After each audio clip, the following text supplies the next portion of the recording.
मेरे प्यारे विद्यार्थियों, आप सभी का स्वागत है पीयू क्लास में। कुछ टेक्निकल प्रॉब्लम के कारण हमारा वीडियो आप लोगों के पास नहीं पहुंच रहा था। वह प्रॉब्लम सॉल्व हो चुका है और आज से लगातार जो वीडियो आप लोगों को मिलेगा, इसलिए आप लोग चैनल से जुड़े रहिए।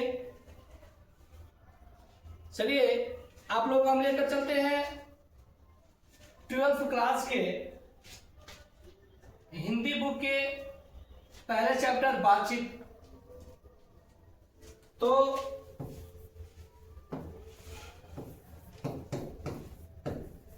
बातचीत जो चैप्टर है उसके लेखक है बालकृष्ण भट्ट।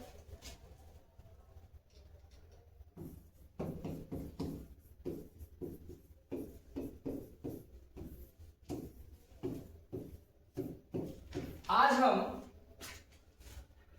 इन्हीं की जीवनी और इन्हीं के इंट्रोडक्शन के बारे में जानेंगे आज की क्लास में।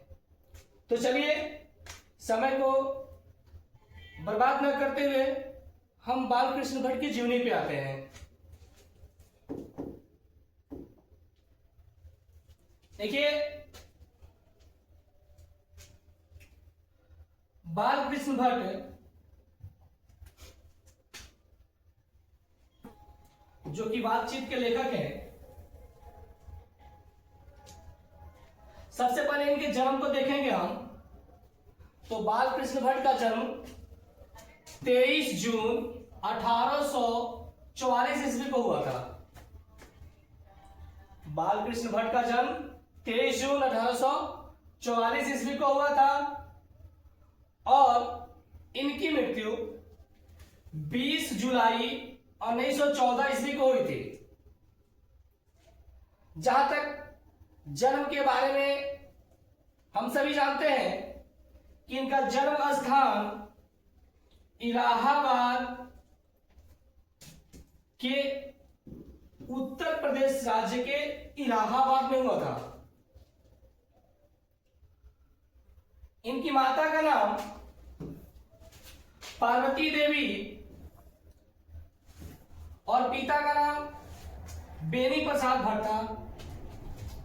इनकी माता जो थी, इनकी माता सांस्कृतिक महिला थी।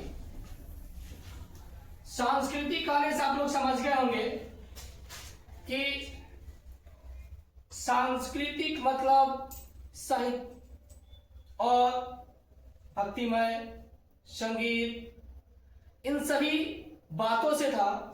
वो सांस्कृतिक महिला थी, इसलिए इन्होंने बालकृष्ण भट्ट को भी बहुत ही अच्छे व्यवहार, सभ्यता, संस्कृति के बारे में बताते हुए बालकृष्ण भट्ट जी का लालन पालन किया। जहां तक बालकृष्ण भट्ट के पिता को हम देखें तो इनके पिता का नाम था बेनी प्रसाद भट्ट, जो कि पेशे से व्यापारी थे। बालकृष्ण भट्ट के पिताजी पेशे से व्यापारी थे, यानी कि व्यापार करते थे। वस्तुओं का विनिमय क्रय करना ही इनका पेशा था और इन्हीं से इनके घर परिवार की जो रोजी रोटी थी वो चलती थी। शिक्षा के क्षेत्र में हम देखें तो बालकृष्ण भट्ट की प्रारंभिक जो शिक्षा थी, सबसे पहले तो वो अपनी माता से प्रेरणा लिए और माता के प्रेरणाओं के आधार पर ही उनका बेस जो हुआ बहुत मजबूत हुआ। और फिर प्रारंभ में उन्होंने संस्कृत का अध्ययन 1867 में प्रयाग के मिशन स्कूल से एंट्रेंस की परीक्षा दी। शिक्षा इनकी शुरुआत हुई तो उन्होंने सबसे पहले संस्कृत का अध्ययन किया, क्योंकि इनकी माताजी जो थी वो बहुत ही सांस्कृतिक महिला थी और इन्हीं के कारण इनका जो रुचि था अत्यधिक संस्कृत के विषय में ही ज्यादा थी। तो शुरू में यानी प्रारंभ में संस्कृत का अध्ययन 1867 ईस्वी में प्रयाग के मिशन स्कूल से एंट्रेंस की परीक्षा को उन्होंने दिया और एंट्रेंस एग्जाम को उन्होंने क्या किया, पास किया। फिर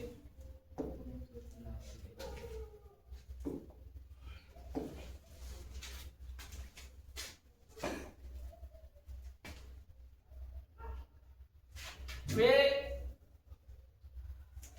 उससे मार्क्स ला करके आगे बढ़े और इनकी प्रीति के बारे में हम लोग देखें तो 1869 से 1875 तक प्रयाग के मिशन स्कूल में इन्होंने क्या किया, अध्यापन किया।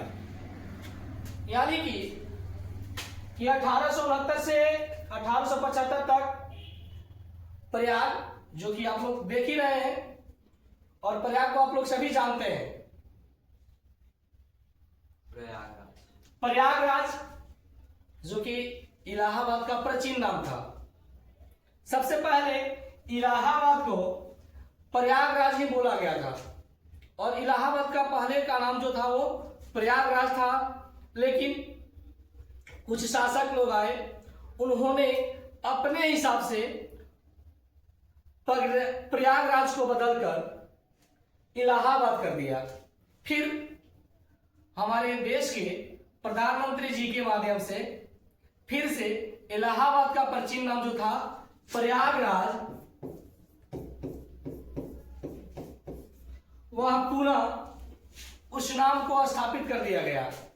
अर्थात फिर हमारे माननीय प्रधानमंत्री नरेंद्र मोदी जी के माध्यम से या उनके द्वारा इसको पारित किया गया और फिर से इलाहाबाद प्रयागराज के नाम से जाना जाने लगा।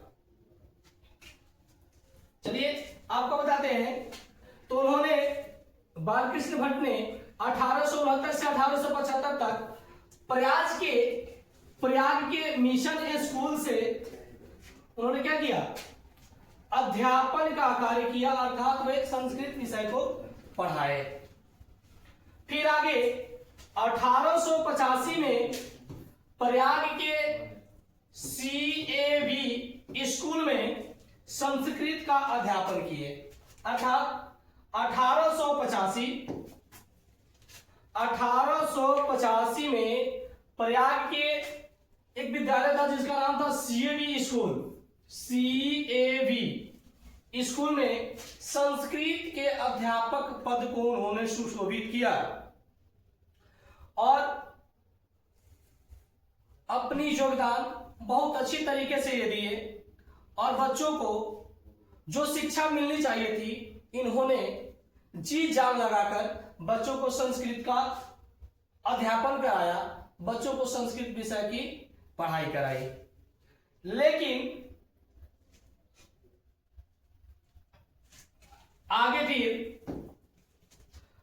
1888 ईस्वी में प्रयाग की कायस्थ पाठशाला इंटर कॉलेज में अध्यापक नियुक्त हुए।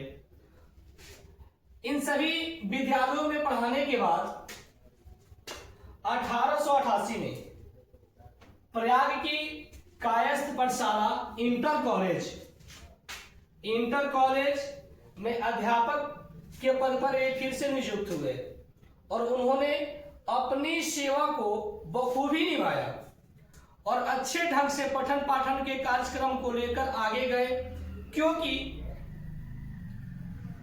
ये बहुत अच्छे अध्यापक सिद्ध हुए। लेकिन आगे चलकर इनकी जो ये पढ़ाने की कला थी कुछ कारणों से बाधित हो गई। जैसे कि मैं आपको बता दूं कि 1888 में जब नियुक्त हुए कायस्थ पाठशाला इंटर कॉलेज में, तो इन्होंने अपने अध्यापन को बहुत आगे बढ़ाया और बच्चों को भरपूर शिक्षा दिया और उन्होंने बहुत ही अच्छे तरीके से बच्चों में अनुशासन, सभ्यता, संस्कृति के विषय में सभी के बारे में इन्होंने अच्छे से बच्चों को पढ़ाया, बताया और अपने पथ पर अग्रसर रहने की बात कही। तो आज के वीडियो में इतना ही। अगले क्लास में हम लोग देखेंगे कि इनकी आगे की जिंदगी किस प्रकार कटी, क्या कारण था कि बाल कृष्ण भट्ट अपने अध्यापक के कार्य को छोड़ करके लेखन की कला में अग्रसर हुए या प्रवेश किए। क्या कारण था कि इन्होंने अपने पढ़ाने की जो कला थी, एक टीचर का जो पद था, वो छोड़ना पड़ा। मिलते हैं अगले क्लास में, तो आपको बखूबी बताएंगे।